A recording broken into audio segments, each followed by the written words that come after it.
예, 우리 마태복음 말씀 보겠습니다. 마태복음 19장 13절에서 15절까지 말씀 볼게요. 그때 사람들이 예수께서 안수하고 기도해 주심을 바라고 어린 아이들을 데리고 오매 제자들이 꾸짖거늘 예수께서 이르시되 어린아이들을 용납하고 내게 오는 것을 금하지 말라. 천국이 이런 사람의 것이니라 하시고 그들에게 안수하시고 안수하시고 거기를 떠나시니라. 아멘. 오늘 어린이 주일입니다. 우리 교회에도 참 귀한 우리 새싹 같은 아이들이 잘 자라나고 있는 것 보면서 참 기쁘다라는 생각을 해요. 얘들이 이제 유모차 타고 와가지고 잠옷실에 누워서 있던 게 엊그제 같은데 벌써 이렇게 뛰어다니고 많이 컸어요. 대견하고 기특합니다. 이 아이들 볼 때마다 참 행복하고 기쁘다라는 생각을 하는데 아마 여러분들도 다 그러신 동일한 마음이실 겁니다. 그래서 친이모나 친삼촌처럼 이 아이들을 사랑으로 품어 주고 계시는 거겠죠. 전 예전부터 우리 교회가 이런 교회가 됐으면 좋겠다라고 생각했던 여러 그 어떤 그림들이 있었는데 그 그림 중에 하나가 이거였어요. 아이들이 어려서부터 교회를 즐거운 곳, 행복한 곳으로 생각하고 이곳에서 사랑을 많이 받으면서 교회 다니는 사람들은 이렇게 서로 사랑하고 우리를 아껴주는구나. 그렇게 말씀을 잘 배우고 자라나기를 바라는 그런 그림. 그게 바로 우리 교회의 여러 그림 중에 하나였습니다. 물론 우리가 아이들을 위해서 해야 할 일들이 앞으로도 많을 것이고 또 이런 과정 속에서 아이들을 통해서 우리가 배우는 것도 참 많을 거라고 생각을 해요. 순수한 아이들을 통해 우리가 어른아이 할 것 없이 다 예수님 앞에 어린아이 같은 마음을 가지고 늘 살아갔으면 좋겠습니다. 몇 년 전에 제가 너무 인상 깊게 읽은 책이 있어서 제가 뭐 종종 말씀드린 책이 있는데 1세기 교회 예배 이야기라는 책이에요. 조만간 우리 책 다 읽으면서 같이 그 책을 통해서 또 스터디도 할 텐데 이 책에 이런 내용이 있어서 제가 좀 소개해 드리려고 합니다. 일단 책의 내용을 간단히 설명해 드릴게요. 이 책의 주인공은 빌립보에서 태어난 로마의 국적을 갖고 있는 사람, 푸블리우스라고 하는 사람이에요. 가상의 인물인데 이 사람이 자기의 오랜 친구 글레멘드와 유오디아라고 하는 사람들과 함께 로마에 잠시 머물고 있었습니다. 로마에 머물다가 그 사람이 한 가정에 초대를 받아요. 그래서 그 가정에 초대를 받아서 저녁 식사 모임에 참여하게 되는데 이 가정이 누구의 가정이냐면 아굴라와 브리스길라라고 하죠. 아굴라와 브리스가 이 부부 가정이었어요. 유대인들이었는데 이 사람들이 이제 예수님을 믿은 유대인들이죠. 참고로 글레멘드, 유오디아 그리고 아굴라, 브리스가 이 모든 사람들은 다 성경에 나오는 인물들입니다. 그러니까 실존 인물들. 가상의 인물인 푸블리우스가 실존 인물들을 만나서 그들을 통해서 경험한다, 역사적 사실을 경험한다라는 그러한 작가의 상상이죠. 자, 이렇게 푸블리우스가 아굴라의 집에서 1세기의 초대교회 주일 예배에 참여하게 된 거예요. 그 중에 한 장면입니다. 나는 막 도착한 가족과 대화를 나누었다. 대화가 한동안 이어진 후에 손님 둘이 더 왔다. 값비싸 보이는 가볍고 긴 겉옷을 걸친 눈에 확 띄는 신사와 수수하고 짧은 옷을 걸친 또 한 사람이 들어왔다. 그는 신사의 종이 틀림없었다. 둘 사이에는 분명한 친분 차이가 있었음에도 아굴라 부부는 그들을 맞이할 때 차별을 보이지 않았다는 사실에 나는 놀랐다. 사실 약간의 충격마저 받았다. 그런데 아이들이 갑자기 우리를 버리고 그 종에게 몰려가서 그를 둘러쌌다. 루시아, 루시아 하며 아이들은 그의 이름을 불렀다. 그러자 그는 짐짓 겁먹은 척하며 이렇게 말했다. 그래, 야만인들이 벌써 로마에 쳐들어왔다는 말은 하지 말아줘. 이 말이 뭐냐면 다급한 듯이 자기를 찾아와서 막 이렇게 애들이 부르니까 나쁜 소식이 아니길 바래. 뭐 이렇게 농담하는 거죠. 그는 아이들에게 인기가 있는 것이 분명했고 그 역시 아이들을 보는 게 즐거워 보였다. 그는 다정하게 사내 아이들의 머리를 쓰다듬고 소녀들에게는 옷차림새를 칭찬해 주었다. 뭐 아주 일상적인 장면인데 또 그 당시로 생각을 하면은 희한한 장면이죠. 이 내용을 읽으면서 따뜻한 그 모임의 성격이 보이는 듯 했어요. 자, 일단 어느 모임이든지 아이들이 밝게, 그 아이들이 생기 있게 활기찬 모습을 보여준다라고 하는 것은 그곳 자체를 이렇게 더욱더 활기차게 만들어주죠. 하지만 이건 2000년 전 당시의 사람들이 보편적으로 가지고 있었던 정서와는 동떨어진 것입니다. 일단 신분적으로 주인과 하인이 동등한 대우를 받지 않잖아요. 차별이 당연한데 이 당연한 차별을 하지 않는 게 그곳에서는 당연했다. 게다가 이 당시에는 아이들에 대한 배려나 존중이 없었습니다. 그런 시대에 아이들이 편하게 어른들의 모임에 그들이 동참했다. 거기에 그들이 끼어 있다. 또 이 책의 내용 보면은 뭐 애들이 같이 와가지고 어른들 사이에서 노래도 부르고 막 그러는 것이 나오는데 게임도 하고. 자, 이런 것들이 그 당시의 사람들의 정서와는 맞지 않는 거예요. 상식적으로 말도 안 되는 일들이 일어났다라는 거죠. 이거는 초대교회 분위기가 어땠을까를 잘 보여주는 모습이라고 할 수 있습니다. 실제로 예수님의 가르침을 잘 따르는 초대교회라면 얼마든지 당시로서는 파격적인 이런 일들이 있을 수 있었다라는 거죠.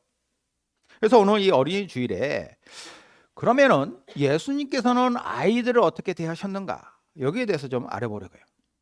일단 2000년 전 당시에 사람들이 가지고 있는 상식, 이 당시에는 여자와 어린아이들 같은 경우에는 뭐 인원 파악을 할 때도 제외할 정도로의 성인 남성 중심의 사회였지 않습니까?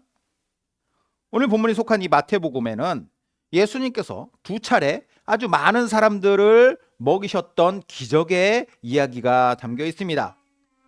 이른바 오병이어의 기적, 그리고 칠병이어의 기적이에요. 자, 마태복음 14장 한번 넘겨주시겠어요? 제가 넘기는 거 안 갖고 와서. 자, 오병이어의 기적 보면은 저녁이 되매 제자들이 나와 이르되 이곳은 빈들이요 때도 이미 저물었으니 우리를 보내어 마을에 들어가 먹을 것을 사 먹게 하소서. 예수께서 이르시되 갈 것 없다. 너희가 먹을 것을 주라. 제자들이 이르되 여기 우리에게 있는 것은 떡 5개와 물고기 2마리뿐이니이다. 이르시되 그것을 내게 가져오라 하시고 무리를 명하여 잔디 위에 앉히시고 떡 5개와 물고기 2마리를 가지사 하늘을 우러러 축제하시고 떡을 떼어 제자들에게 주시매 제자들이 무리에게 주니 다 배불리 먹고 남은 조각을 12바구니에 차게 거두었으며, 자, 맨 뒤에 먹은 사람은 여자와 어린이 외에 5,000명이나 되었더라. 하나 더 볼까요? 이번에는 칠병이어의 기적입니다. 예수께서 제자들을 불러 이르시되 내가 무리를 불쌍히 여기노라. 그들이 나와 함께 있은지 이미 사흘임에 먹을 것이 없도다. 길에서 기진할까 하여 굶겨 보내지 못하겠노라. 제자들이 이르되 광야에 있어 우리가 어디서 이런 무리가 배부를 만큼 떡을 얻으리까? 예수께서 이르시되 너에게 떡이 몇 개나 있느냐? 이르되 7개와 작은 생선 2마리가 있나이다 하거늘 예수께서 무리에게 명하사 땅에 앉게 하시고 떡 7개와 그 생선을 가지사 축사하시고 떼어 제자들에게 주시니 제자들이 무리에게 주매 다 배불리 먹고 남은 조각을 7광주리에 차게 거뒀으며 먹은 자는 여자와 어린이 외에 4,000명이었더라. 똑같은 얘기 같죠? 이 두 사건이 유사해서 같은 사건을 혹시 2번 기록한 거 아닌가라는 생각할 수도 있지만 자세히 보면 디테일이 달라요. 먼저 오병이어와 이를 먹은 5,000명, 남자만 5,000명이죠. 성인 남자만. 이것은 이 사람들은 다 유대인들이에요. 떡과 물고기의 출처도 다른 복음서에 보면은 어린아이의 도시락이었죠. 하지만 칠병이어를 먹은 사건은 유대인이 아니라 이방인들을 먹인 겁니다. 그리고 이 출처는 또 제자들이 가지고 있었던 음식이었고요.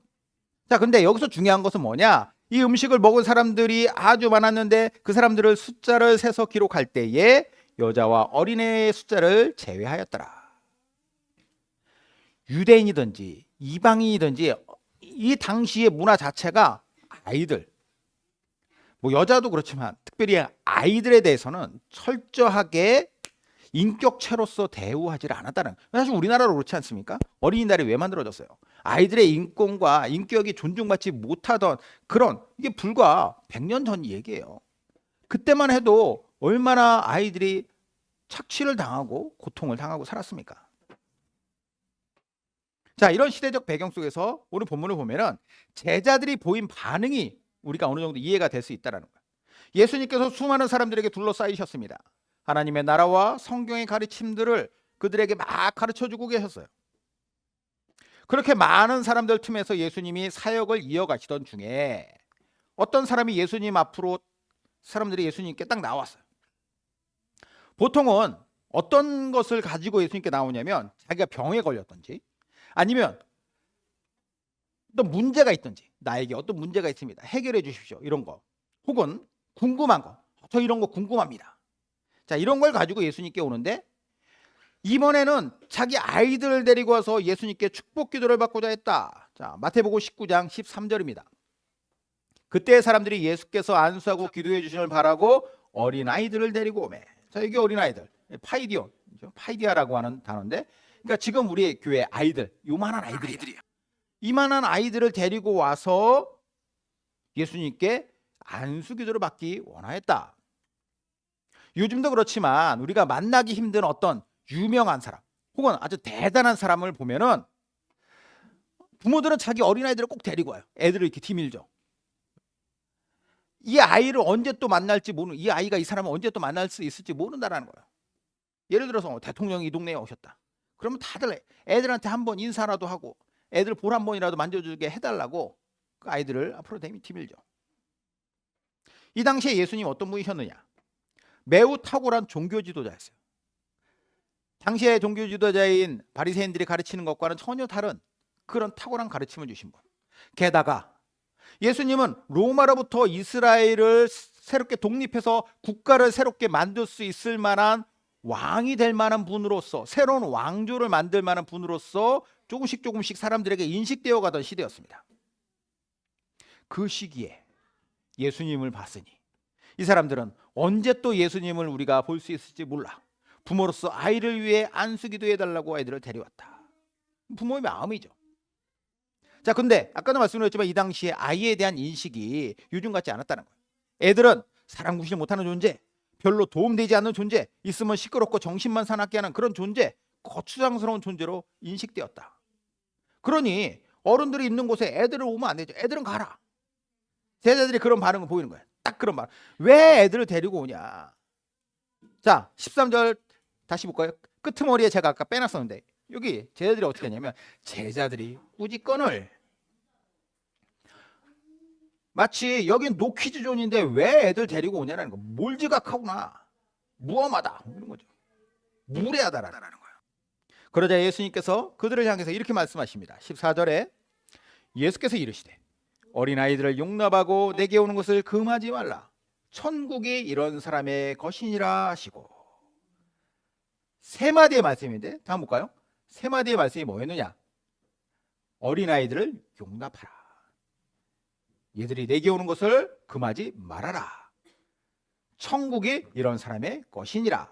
자, 이렇게 말씀하세요. 처음에 어린아이들을 용납하라 라고 했을 때 용납하다, 아페테라고 하는 헬라어인데 이게 뭐냐면 용서하다.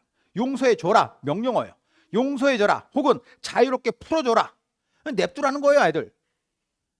아이들도 너희들처럼 내 곁에 와서 얼마든지 머물 수 있다. 그래도 된다. 자, 두 번째 명령도 이 아이들이 오는 것을 금하지 말라고 하신 겁니다. 그러니까 긍정적인 명령으로 그 아이들 그냥 내비둬라. 부정적인 명령으로 못 오게 하는 것을 하지 말아라. 애들은 나한테 올 자격 있고 와도 된다라. 자, 그러면서 한 가지 더 말씀하셨죠.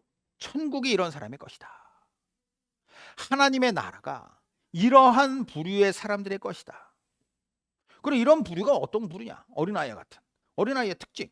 일단 부모 손에 이끌려서라도 예수님께 온 사람들 아닙니까? 누군가의 손에 이끌려서 왔다라는 거예요. 그리고 예수님에 대해서 그들이 거부감을 가지고 돌아서지 않는다라는 거죠.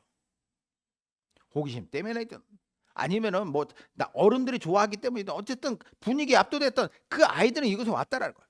여기 하나만 더 하면 예수님께서 반겨준다라는 것을 축복한다라는 거죠. 이런 사람이 하나님의 나라의 백성이다. 이런 부류라면 얼마든지 하나님 나라의 백성이 될 수 있다라는 거죠. 하나님의 백성, 천국 백성이 되는 것은 결코 어려운 일이 아닙니다. 마치 어린아이처럼 누군가에게 이끌려서라도 예수님께 오면 된다.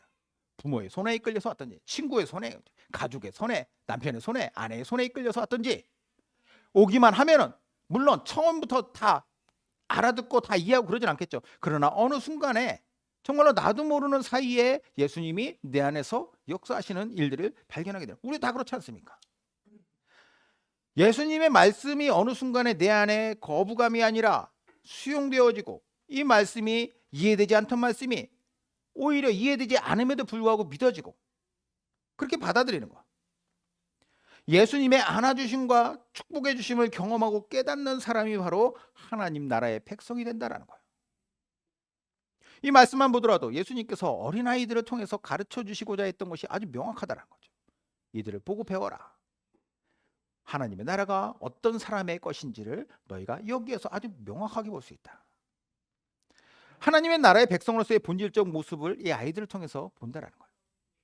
이처럼 누구도 대우해 주지 않던 아이들을 예수님께서 친히 하나의 인격체로 대우하시면서 그 당시로서는 파격적인 이 말씀을 통해 그 아이들의 가치를 가르쳐 주시며 말씀하시는 거죠.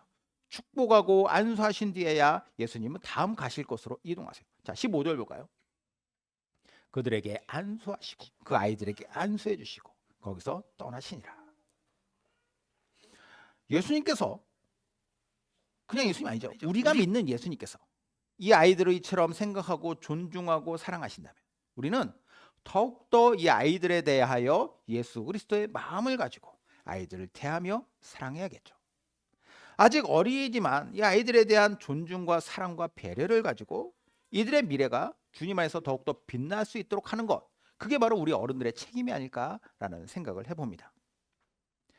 이 시간 우리가 이 아이들의 미래를 위해서 함께 기도했으면 하는데요.